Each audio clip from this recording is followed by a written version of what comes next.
there. I want to take this time to invite you to join me for the next half hour as we read, we study, and we meditate upon the Word of God together. It's been said that even the best laid plans of mice and men can suddenly go asunder.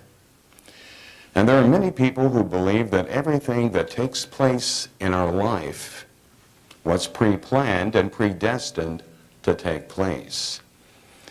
They believe that time and chance is the determining factor in determining the course that our life will take, which often means being in the wrong place at the wrong time, and such action may often wreck our carefully laid plans and our fondest hopes. After all, whatever our talents are, and however wisely we plan our lives, we are guaranteed neither wealth nor success nor even food. It often turns out, as King Solomon tells us in the 9th chapter of Ecclesiastes and the 11th and 12th verses. I have observed something else in this world of ours. The fastest runner doesn't always win the race, and the strongest warrior doesn't always win the battle. The wise are often poor, and the skillful are not necessarily wealthy, and those who are educated don't always lead successful lives. It is all decided by chance, by being at the right place at the right time. People can never predict when hard times might come. Like fish in a net or birds in a snare, people are often caught by sudden tragedy.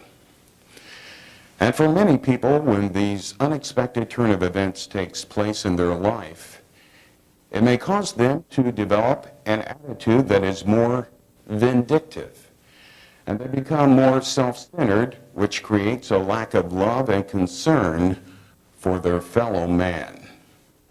That's because they become so consumed with the ideal that everyone seems to be out to get them, and are out to get them and make life very hard for them. And then they become more withdrawn and cold and callous to those who they consider to be their enemy. And their attitude about life and about people themselves becomes more and more negative. And they build up a wall around themselves, and it causes people to shy away from them.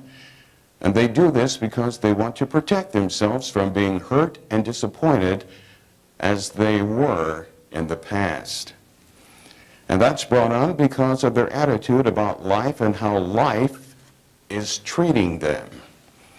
As far as they are concerned, life itself can best be summarized and described in the title of my sermon: It Just Isn't Fair. You know, it's been said that the world is split into two camps, the wealthy and the poor. Therefore, the question remains, is the world destined to remain economically divided, or can those who have, the wealthy, and those who have not, meaning the poor, achieve parity by enjoying a common standard of living? The gap that separates the rich from the poor will have a tremendous bearing on their lifestyle and on the quality of their life, depending upon what class they belong to. If you are rich, you will enjoy the very best that life can offer you. But if you are poor, life will become very difficult, and the chances of you becoming very successful will greatly decrease. When a person lacks money and other resources, which will help his family to enjoy the better things of life, it will affect virtually every segment of one's life. And most of the problems of the poor revolves around the lack of money to provide for oneself and for one's family. In the United States, for example, about 30% of the nation's total income goes into the pockets of the upper 10% of households. At the same time, the lower 20% of households must make do with just 5% of the total income. When there's a lack of money to meet your basic needs and the needs of your family, it will affect your life expectancy. And when you don't have the $60 or $70 fee for your doctor's office visit, and if that doctor is a specialist, then you're looking at a $100 or $200 doctor fee. And it's quite alarming to know that many people are not covered by any form of health care. But then, it could be even worse. For you see, you and I are Americans, and we are living in one of the 9 richest countries in the world. And because we are Americans, we belong to a country that is number 1 among the 9 richest countries in the world. We have the availability of 1 physician for every 242 to 539 inhabitants. And if you have the money, you at least have a chance of keeping abreast of your health condition by seeing a doctor on a regular basis. And because of that fact, the male life expectancy in the United States now stands at 74.4 years. But in more than half of the poorest 18 countries in the world, the life expectancy for males is well below 50 years. That's because in the 18 poorest countries, there is only 1 doctor for every 3,707 to 49,000 of their citizens. The lack of money also affects another important area of one's life, and that's the literacy rate of one's country. If you have been born and raised in a poor country, the possibilities for education would lag far behind the literacy rate of most affluent nations, often dooming children to a life of poverty. This lack is reflected in literacy rates, whereas 7 of the 9 richest countries have literacy rates of 100%. The other 2 have rates of 96 and 97%, with a literacy rate in America standing at 96%. But in the 18 poorest countries, they have a literacy rate ranging between a high of 81% and a low of 16%, with 10 of them under 50%.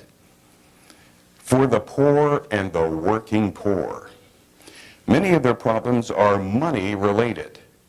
And if they were to receive an abundance of money into their life, and they would be prudent and wise in using that money, it would improve their life greatly. And it would have a tremendous effect in eliminating much of their problems. And King Solomon, who I would consider was a very wise man in his day, said in the 10th chapter of Ecclesiastes and the 19th verse, "A party gives laughter, and wine gives happiness, and money gives everything." Again, let me say that it's important that you have the right attitude toward money and how you use it. And that will determine whether money will be a blessing or a curse in your life. In regards to money, a person needs to achieve a perfect balance. Too much money can cause a person to become puffed up with pride and haughtiness. On the other hand, if there's a lack of money, then a person will develop an attitude of hostility, anger, and will become a part of the blame game, blaming other people, society, and even God for their financial condition. And King Solomon, in his quest to resolve this issue in his life, sought the expert advice of God in a prayer request that he made, which can be found in the 30th chapter of Proverbs and the 7th through the 9th verse. O God, I beg two favors from you before I die. First, help me never to tell a lie. And second, give me neither poverty nor riches. Give me just enough to satisfy my needs. For if I grow rich, I may deny you and say, who is the Lord? And if I am too poor, I may steal and thus insult God's holy name. And it's during these times when a person becomes most vulnerable to the wiles and the snares of Satan. For when things are going bad in your life, despondency and anger will slowly develop within your heart and your soul, and Satan will begin to encourage you to think that God had abandoned you. And it's at this time that you must immediately gain control of your thought life. For you see, even though Satan may try to tempt you with thoughts of rebellion and disobedience, which is a form of witchcraft, you and you alone have the ultimate control of what you think. And if you allow Satan's suggestions to invade your mental consciousness, then it will rapidly spread into your spiritual life to the extent that he will gain complete control over your life. And this potential danger is made known unto us in the 4th chapter of Ephesians and the 26th and 27th verse, as well as the 1st chapter of St. James and the 19th and 20th verses. And don't sin by letting anger gain control over you. Don't let the sun go down while you are still angry. For anger gives a mighty foothold to the devil. And my dear brothers and sisters, be quick to listen, slow to speak, and slow to get anger. Your anger can never make things right in God's sight. The greatest joy and experience you will ever have in your life will be when you know that God truly loves and cares about you, and that you are in his protective arms. And nothing by any means shall harm or hurt you without God's knowledge or approval. For when you become a part of God's family, you can be confident of the fact that whatever we experience or go through, it will bring glory unto God. And the Apostle John in 1 John, the 5th chapter, and the 18th through the 21st verse, gives us some practical instructions for Christian living. And it assures us that those who know Jesus Christ know God the Father as well. And when a person allows Jesus Christ and God the Father to enter into their life and into their heart, that person will experience the love of God in their life. We know that those who have become part of God's family do not make a practice of sinning. For God's Son holds them securely, and the evil one cannot get his hands on them.